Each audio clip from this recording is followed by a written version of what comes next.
Dr. Stovall, what is the future, in your opinion, what is the future of African Americans? I mean, I think that if we understand the future of black people in the United States, there are a couple of things that come real clear, and it's beyond, food, clothing, shelter, peace of mind. I think that there are a couple of spaces where we can really understand how serious the situation is for black folks. And I think if we look at places like housing, education, healthcare, and employment, that the majority of black folks, even though there are more folks who are quote unquote live in different income brackets, the majority of black folks are still poor. In fact, we're not only just poor, we're getting poorer. So really understanding that piece and this whole notion of uplift, but not with any other groups as our saviors. And this is what I mean by that. A lot of times people come in and then they talk about, we just want to help. It's like, I'm really not interested in folks who look at my situation as one of pity. I'm really more concerned with people to understand that this is part of a larger human condition.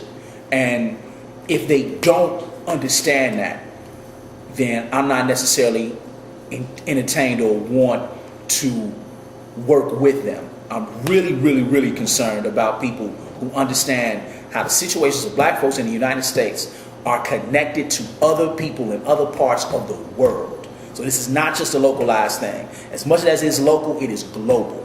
And we can pay this on in the history. So to answer your question in terms of the future of black folks, I think we need that push to be able to see that.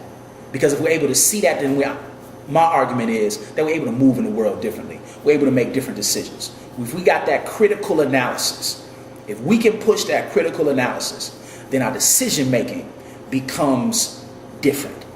And if that decision making becomes different, then we have greater opportunities to understand what are the issues and concerns and how do we address those issues and concerns collectively.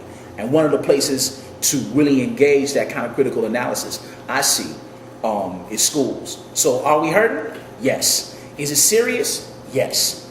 But in the same light, I believe that there is hope if we engage from a critical perspective, and a critical perspective in terms of action plans for solution building. One more question. I always like to tell people what it means to be African American is different for different people. Mm-hmm. For Tiger Woods versus Dr. Stovall versus a brother on the corner, sister in the hood. We're not unified. We're not working collectively. Probably never have. Mm-hmm. So when you say things are bad, they ain't bad for all of us. Mm-hmm. And all of us don't want the same thing. So the improvement of African Americans, what does that mean? Does that mean the rich and famous African Americans, or just those of us who are 2 paychecks away from poverty? Well, I think that this notion of the sign of a society, a developed society, I would always argue, is predicated on the situation of the most destitute. So this whole notion of, a successful society is one that has the most who are the most marginalized. They have systems of support for them. And this is not that place in terms of our current situation. So, and who has better perspectives, and not to take away from those who may be affluent or middle income or what have you, but society is only the reflection of the most destitute in terms of the systems of support to actually get folks into that other group. So it's like a question I always ask to my high schoolers, does it have to be poor people? In a capitalist society, do we have to have poor people?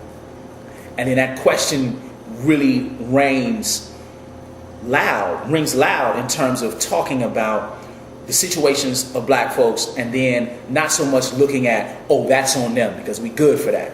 Telling them, that's on them. They've made those particular choices. But how much do systems affect those choices? How much have we paid attention to how these places have affected the choices and opportunities for folk? I mean, again, I always use a school example because it's most prevalent. I mean, you got one school that spends $15,000 per student and another that spends $2,500 per student. Both are public schools. How do we explain that? These are both schools funded by the state, but the equation to get their funding is based on the property value in a particular community. That's not equitable, nor is it fair. In fact, when you really look at it, it's a crime against humanity.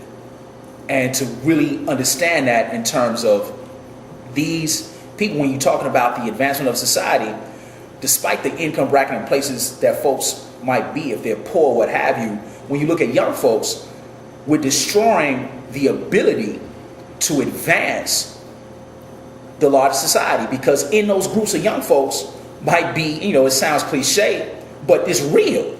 It might be the person who got the cure for cancer. It might be the person who has an economic plan that is collective in structure, that not only gives people the assistance that they need, but actually is able to create systems of sustenance and sustainability for folks. But we kill that opportunity when we got a school that has no books and another school that got a TV studio and roving stock quotes. So to really look at that and to be plainly clear about how this stuff works.